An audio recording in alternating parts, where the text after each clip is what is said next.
How to learn English. This video is for people who already know some English and can watch a video like this written in basic English. It shows you how to organize your learning for maximum results. Hello guys, it's me again. Welcome back to the channel English with Fasha. So, without waste of time, if you're ready, just keep up with me and let's find it out! Where do I start? Why do you want to learn English?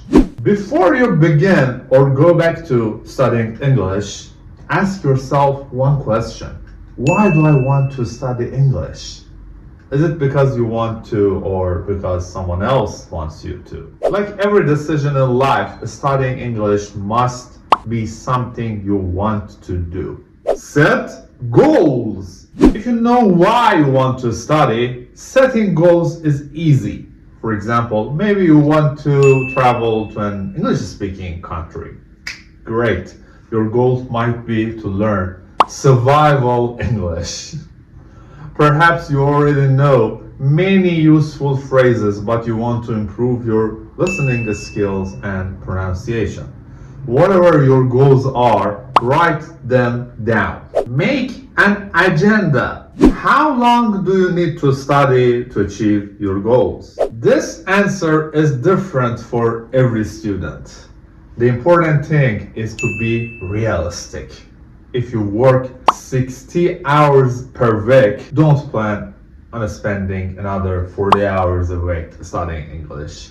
Start off slow, but study regularly. Use material that is challenging but not too difficult.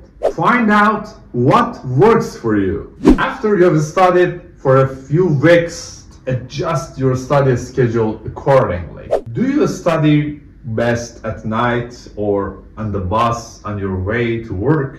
Do you like to study alone in a quiet place or with friends and background music? Make a commitment. Learning English requires a lot of motivation. Nobody is going to take your attendance when you aren't in class. If you're sure you're ready to begin studying, make a commitment. Have fun learning English. The things we do best in life are the things we enjoy doing. If you aren't having fun learning English, you are not studying the right way. You can be a serious student who has fun at the same time. Make up your own rewards program to give yourself incentives to stay on task. Study the balance of the 4 key skills: listening, speaking, reading, writing. Most students want to communicate better in English. If this is one of your goals, it is important to study a balance of the 4 major skills. Listening, speaking, reading, and writing are the main skills you need to communicate in any language. Being very good at only one of these skills will not help you to communicate. Trust me. For example, you need to be able to read well before you can write well. You also need to be able to listen before you can speak. It helps to think of these communicative skills in 2 groups. Input, listening in through your ears, and reading through your eyes.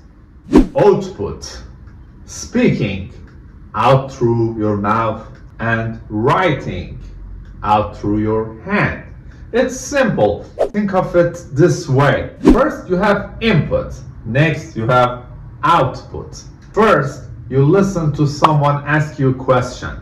Second, you speak and give them your answer. First, you read a letter from someone. After that, you write back to them. These are examples of communicating. Input and output don't necessarily go in a specific order. Sometimes you speak first and then you listen. Sometimes you write about something you hear. During communication, the person you are communicating with uses one of the opposite skills. Therefore, in order to understand each other, everyone must be skillful in all four areas. Some students want to know which skill is the most important. Since all of the skills rely on each other, they are all important. However, to communicate, we do use some skills more often than others. For example, about 40% of the time that we spend communicating, we are simply listening. We speak for about 35% of the time. Approximately 16% of communication comes from reading and about 9% from writing.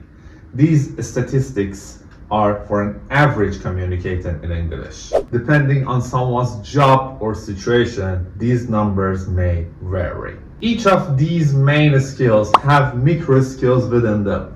For example, pronunciation is a type of speaking skill that must be practiced in order to improve communication. Spelling is a skill that makes understanding the written word easier. Grammar and vocabulary are other micro skills. Micro doesn't mean they are unimportant. Macro skills such as listening are very general, while micro skills are more specific. For the best results, create an agenda that combines all four areas of a study. Allow one type of studying to lead into another. For example, read a story and then talk about it with a friend. Watch a movie and then write about it. This is what teachers in an English class would have you do. Right? How to learn listening. Listen to the radio.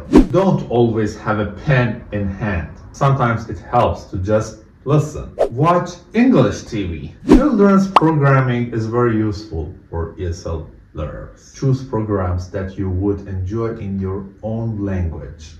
Remember that much of what you hear on TV is slang. Call automated answering machine recordings. You can find these numbers at the front of telephone books in many English-speaking countries. Before you dial, make sure that you are calling the free numbers. Watch English language movies. Choose ones with subtitles, such as from ESL videos. Watch the movie without writing anything down. Use internet listening resources. Every day there are more and more places to listen to English online. How to learn speaking and pronunciation. Talk to yourself. Talk about anything and everything. Do it in the privacy of your own home. If you can't do this at first, try reading out loud until you feel comfortable hearing your own voice in English. Record your own voice. This might feel very uncomfortable, but it will help you find your weak pronunciation points. Listen to yourself a few days later. Which sounds do you have difficulty hearing? Use the telephone. Participate in class. Learn common idioms. Understand the sounds that your language doesn't have. For example, many languages don't have the R sound. These sounds require extra practice. Recognize that teachers are trained to understand you. When you get out into the real world, average people will have a more difficult time understanding you unless you practice speaking slowly and with proper pronunciation. Practice minimal pairs. Study words and sentence stress. Practice tongue twisters. How to learn reading and vocabulary. Read something every day. Children's books. Simplified readers, newspapers, magazines, internet sites, novels, and much more. Read what interests you. Remember that you learn better when you are having fun. Read at the appropriate level. You want to learn new vocabulary, but you also want to understand what you're reading. If you're looking up easy words, the reading is too difficult. Review who, what, where, when, why for each story you read. You can do this for almost any type of reading. Who is it about? What happened? Why did it happen? When did it take place? This is very useful when you have no comprehension questions to answer. You can write or speak your answers. Always have an English dictionary nearby. It's a bad habit to always rely on a translation dictionary or electronic dictionary. Think of your English dictionary as your lifeline. Use online dictionaries when you are using the internet. Record vocabulary in your personal dictionary. Keep this notebook separate from other work. Record vocabulary in alphabetical order. Record the part of speech. Sometimes there is more than one. Write a sample sentence for yourself. Don't use the one from the dictionary. Review your personal dictionary, especially new entries, every night before bed. How to learn writing and spelling. Keep a diary or journal. Don't always pay attention to grammar. Free writing can be very useful. It can show you that writing is fun. Have fun with language. Write emails in English. Stay in contact with teachers or other students. Rewrite your local news in English. This is another exercise that can be done on a daily basis. Remember that regular activities are the best ones. Learn important spelling rules. Remember, you won't always have a dictionary or a spell checker handy, especially when you are writing a test. Even native English speakers need to review the spelling rules from time to time. Learn commonly misspelled words. Learn about confusing words. Get an ESL pen pal.